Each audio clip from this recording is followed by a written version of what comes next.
খুবই সংক্ষেপ করার চেষ্টা করবো, যেহেতু আমার অংশটা একটা সেরিমোনিয়াল পার্ট।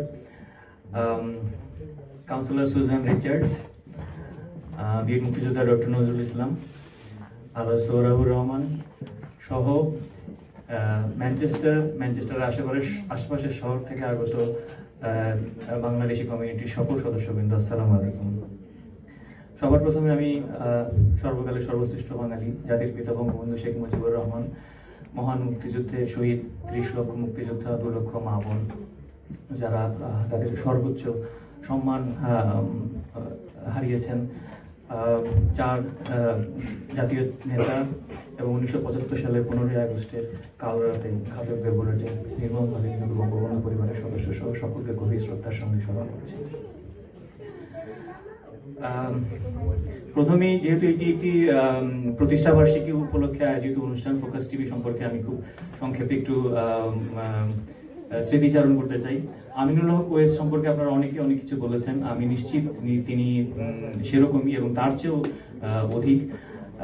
আমিনুল হক ওয়েস আসলেই একজন, আমি বলবো যে একজন প্রতিভাবান এবং একজন ডাইনামিক তরুণ। আমরা এই সহকারী হাইকমিশনে আসার পর থেকে তিনি বিভিন্ন সময়ে বিভিন্নভাবে আমাদের সঙ্গে যৌথভাবে বিভিন্ন অনুষ্ঠান করার ব্যাপারে বিভিন্ন ব্যতিক্রমী ধারণা নিয়ে কিন্তু আমার সঙ্গে এসেছেন এবং আলোচনা করেছেন। তারই অংশ হিসাবে ম্যানচেস্টারে, তথা আমি মনে করি আমার ধারণা সমগ্র যুক্তরাজ্যে প্রথমবারের মতো 2022 সালে বিজয় দিবস উপলক্ষে আমরা ম্যানচেস্টার কেন্দ্রীয় লাইব্রেরিতে পাঠাগারে আমরা প্রথমবারের মতো জাতির পিতা বঙ্গবন্ধু শেখ মুজিবুর রহমান এবং বাংলাদেশের মহান মুক্তিযুদ্ধ নিয়ে একটি আলোকচিত্র প্রদর্শনীর আয়োজন করেছিলাম। দিনব্যাপী একটি আলোকচিত্র প্রদর্শনী, একটি ব্যতিক্রমী আলোকচিত্র প্রদর্শনীর আয়োজন করেছিলাম।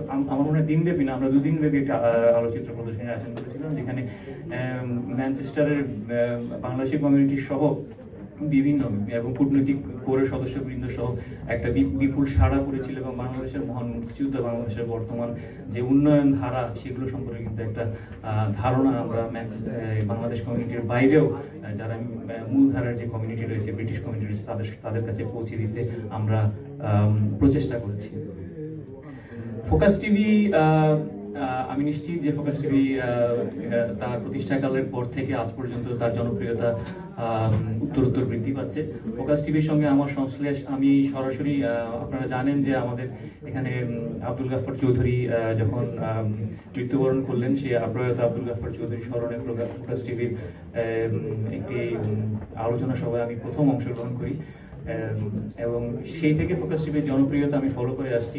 আমি নিশ্চিত ফোকাস টিভি তার জনপ্রিয়তা এবং তার যে নিরপেক্ষতা রয়েছে, সেই নিরপেক্ষতা সে বজায় রেখে চলবে। একই সঙ্গে আজকে যে ফোকাস টিভির প্রতিষ্ঠাবার্ষিকীতে বাংলাদেশের উন্নয়ন অগ্রযাত্রায় মিডিয়ার যে ভূমিকা, সেই সম্পর্কে সেই বিষয়ে ফোকাস টিভি, আমি নিশ্চিত যে আমি আশা করব যে ফোকাস টিভি তার প্রচেষ্টা অব্যাহত রাখবে। তো এই ব্যাপারে আমাদের বেশ কয়েকজন কিছু বক্তব্য রেখেছেন। আমাদের সাংবাদিক এবং কলামিস্ট ফারুক জোশী ভাই কিছু বলেছেন মিডিয়ার ভূমিকা সম্পর্কে, যে মিডিয়া, এবং অনেকেই বলেছেন যে মিডিয়া কিন্তু সমাজের দর্পণ। সেই দর্পণ মানে হচ্ছে রিফ্লেকশন। আমরা যাই শুনি না কেন, আজকে মেইন স্ট্রিম মিডিয়ার বাইরেও কিন্তু আমরা যে সোশ্যাল মিডিয়ার মাধ্যমে যাই, আমরা কিন্তু আমাদের যে মত বা আমাদের যে ওপিনিয়ন বিল্ড আপ করার যে বিষয়টা, সেই বিষয়টা কিন্তু আমরা এই সোশ্যাল মিডিয়ার মাধ্যমে কিন্তু আমরা এখন করে থাকি। সোশ্যাল মিডিয়া, সেই মিডিয়া প্রচার করেন বা অপপ্রচার করেন, সবকিছুর মাধ্যমেই কিন্তু আমরা আজকে আমরা সেই তথ্য বা অপতথ্য যাই হোক না কেন আমাদের কাছে পৌঁছায়। আমি বিশ্বাস করি ফোকাস টিভি সেই অপতথ্যের বিরুদ্ধে সোচ্চার হবে।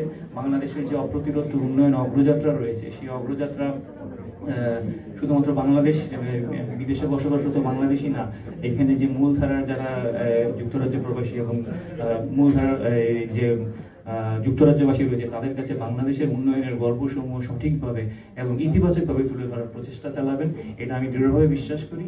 এবং আমি চাই যে ফোকাস টিভি এই বিষয়গুলো আরো সুন্দরভাবে উপস্থাপন করবে। আমাদের ডেপুটি লেফটেন্যান্ট একটা সুন্দর কথা বলেছেন যে এখানে যারা তৃতীয় এবং চতুর্থ প্রজন্মের ব্রিটিশ বাংলাদেশি রয়েছে বা নতুন প্রজন্মের যে ব্রিটিশ বাংলাদেশি রয়েছে, তারা অনেকেই বাংলা সম্পর্কে তাদের কোনো ধারণা খুব কম রয়েছে। তো আমি ফোকাস টিভিকে আমি অনুরোধ করব যে বাংলাদেশ সংক্রান্ত বা বাংলা সংক্রান্ত বা বাংলাদেশের যে কোনো বিষয় সংক্রান্ত যে কোনো বিষয়সমূহ, বাংলাদেশের মহান মুক্তিযুদ্ধ সম্পর্কিত যে কোনো বিষয়সমূহ, এগুলো ফোকাস টিভিতে তারা ইংরেজি ধারাভাষ্যের সঙ্গে তারা যদি আরো তুলে ধরার প্রচেষ্টা চালান, তাহলে আমার মনে হয় তৃতীয় এবং চতুর্থ নতুন প্রজন্মের বাংলাদেশিদের কাছে তারা পৌঁছতে আরো বেশি সক্ষম হবে। এখানে শেফিল্ড থেকে হেলাল ভাই এসছেন, আমি তাকে সহ এই ফোকাস টিভির যারা রয়েছেন, ম্যানেজমেন্ট টিম রয়েছেন, তাদেরকে আমি একটা দৃষ্টি আকর্ষণ করে বলতে চাই যে আমি যখন শেফিল্ডে গিয়েছি তখন আমি নিজেও জানতাম না, কিন্তু আমরা আপনাদেরকে আরেকবার শেয়ার করতে চাই। এখানে এই যুক্তরাজ্যে, বিশেষ করে বৃহত্তর ম্যানচেস্টারে এবং উত্তর পূর্ব ইংল্যান্ডে যারা মুক্তিযুদ্ধের সময়, মহান মুক্তিযুদ্ধের সময় সংগঠকের ভূমিকা পালন করেছিলেন, তাদের ভূমিকা এবং তাদের অবদান সম্পর্কে আমরা কিন্তু তথ্য সংগ্রহের জন্য আমরা তথ্য আহ্বান করেছিলাম।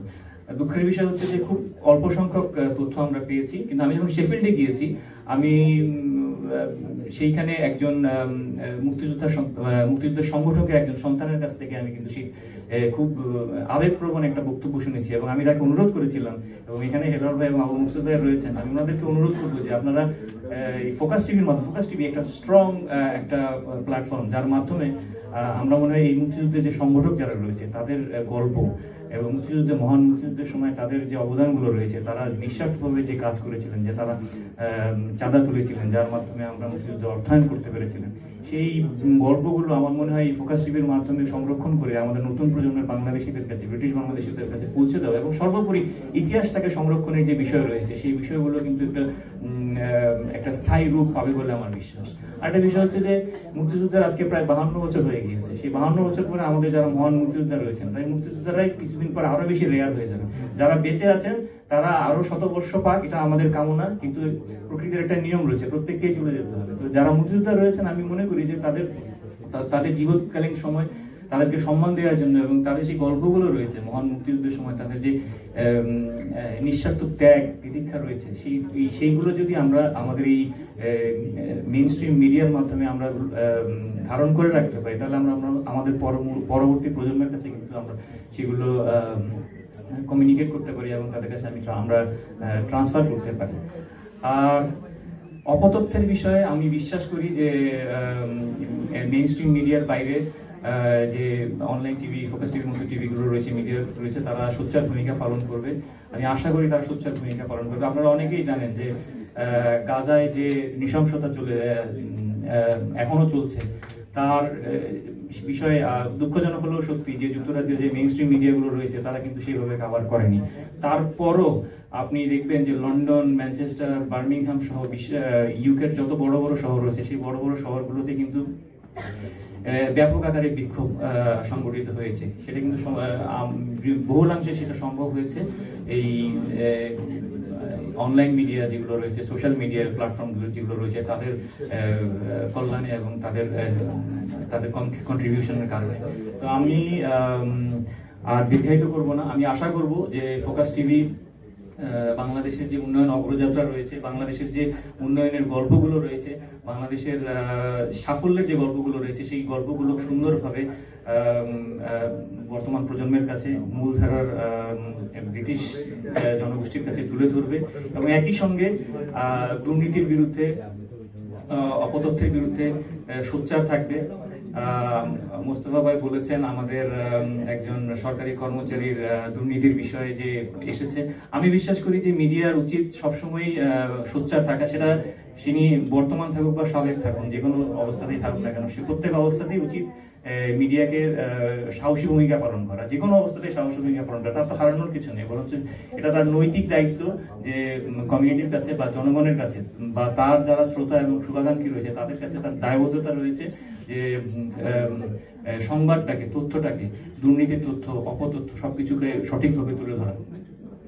আজকে বাংলাদেশের মিডিয়া অনেক স্বাধীনভাবে কাজ করছে, এটা আপনারা স্বীকার করুন বা না করুন। বাংলাদেশে জাতির পিতা বঙ্গবন্ধু শেখ মুজিবুর রহমানের সোনার বাংলা বিনির্মাণের যে স্বপ্ন ছিল, সেই স্বপ্নের অংশ হিসাবে মাননীয় প্রধানমন্ত্রী বা তারই সুযোগ্য কন্যা নিরলস পরিশ্রম করে যাচ্ছেন।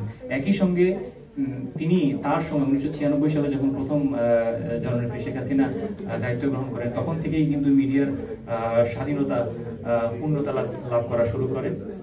এবং আপনারা জানেন যে 1996 সালের পর থেকে বাংলাদেশের সর্বাধিক সংখ্যক প্রিন্ট এবং ইলেকট্রনিক মিডিয়া কিন্তু নিবন্ধিত হয়েছে। এবং মিডিয়ার আমাদের মাননীয় প্রধানমন্ত্রী যেরকম বলেন যে মিডিয়ার কিন্তু কথা বলতে কোনো বাধা নেই, তারা সবসময় বলেই যাচ্ছেন। আমাদের মিডিয়ার প্রতি আমার বিশেষ করে অনুরোধ থাকবে যে আপনারা বস্তুনিষ্ঠ নিরপেক্ষ সাংবাদিকতার জন্য নিরপেক্ষ তথ্যের যথার্থতা যাচাই করে আমার মনে হয় আপনারা সেটা জনগণের সামনে আপনাদের যে দর্শক এবং শ্রোতা রয়েছে তাদের সঙ্গে তুলে ধরবেন। এবং আমাদের যে উন্নয়নের যে প্রচেষ্টা রয়েছে, বাংলাদেশ যে উন্নয়নের মহাসড়কে এগিয়ে যাচ্ছে, সেই উন্নয়নের প্রচেষ্টা আপনারা একটা গুরুত্বপূর্ণ অংশীদার, এবং সেই অংশীদার হয়ে আপনারা আরো বেশি আমাদেরকে সাফল্যমণ্ডিত করবেন বলে আমরা আশা প্রকাশ করি। তো ফোকাস টিভির চতুর্থ প্রতিষ্ঠাবার্ষিকী তথা পঞ্চম বর্ষে পদার্পণ উপলক্ষে আমি ফোকাস টিভির সকল সদস্য, বিশেষ করে আমিনুল হক ওয়েস এবং তাদের যে ম্যানেজমেন্ট টিম রয়েছে তাদেরকে, এবং সকল দর্শক শ্রোতা এবং শুভানুধ্যায়ীদেরকে জানাই আন্তরিক অভিনন্দন এবং শুভেচ্ছা। একই সঙ্গে আমি আরেকটা জিনিস বলতে চাই যে I would like to also applaud the contribution made by the spouse of Aminul Haq Owaisi, Amina Owaisi. I would really say that the moment I met Aminul Haq Owaisi, she has always been part of his all his efforts, I must say.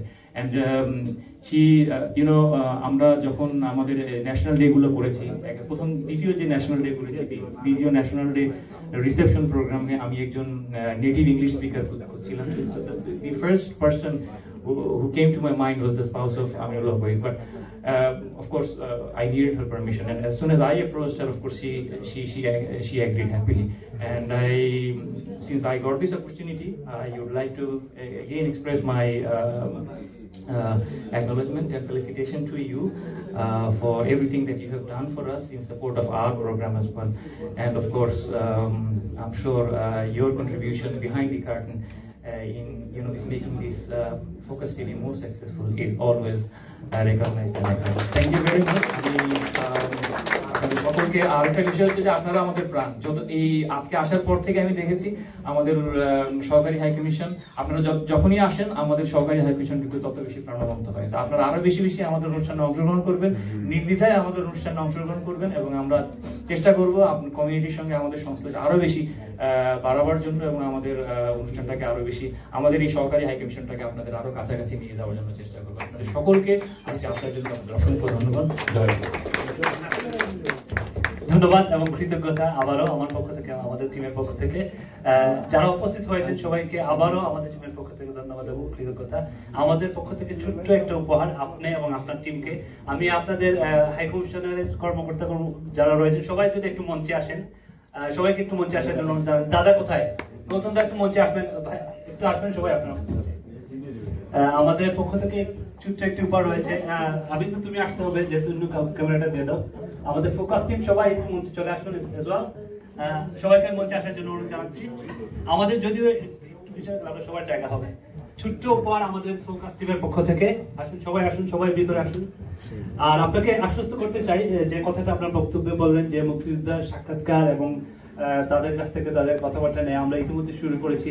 অনেকগুলো সংগ্রহটি আমাদের রয়েছে, এটা আপনি জেনে খুশি হবেন। আমাদের পক্ষ থেকে ছোট্ট একটা সুবিনিয়র রয়েছে, এটা আপনার সঙ্গে। আমি আসলে এইটার সুভিনিয়ার দাবিদার আমার সহকর্মীরা, তারাই আসলে এই প্রচেষ্টাটা করেছে। আমি শুধু বলেছি তারা আজকে ছুটির দিনেও কিন্তু তাদের পরিবার পরিজনকে ছেড়ে এই অব্লিগেশনটা কিন্তু তাদের নাই। তারপরে আমি আমার সহকর্মীদের প্রতি ধন্যবাদ এবং কৃতজ্ঞতা জানাচ্ছি সকল। আপনাদের ব্যক্তিগতভাবে সবাইকে আমি কৃতজ্ঞতা জানাচ্ছি। আপনাদের বউ বাচ্চা ছেড়ে আমাদের সময় দিচ্ছেন, আমরা রেডি, কৃতজ্ঞ। Thank you. অল্প সময়ের জন্য, আজকের অনুষ্ঠানের জন্য।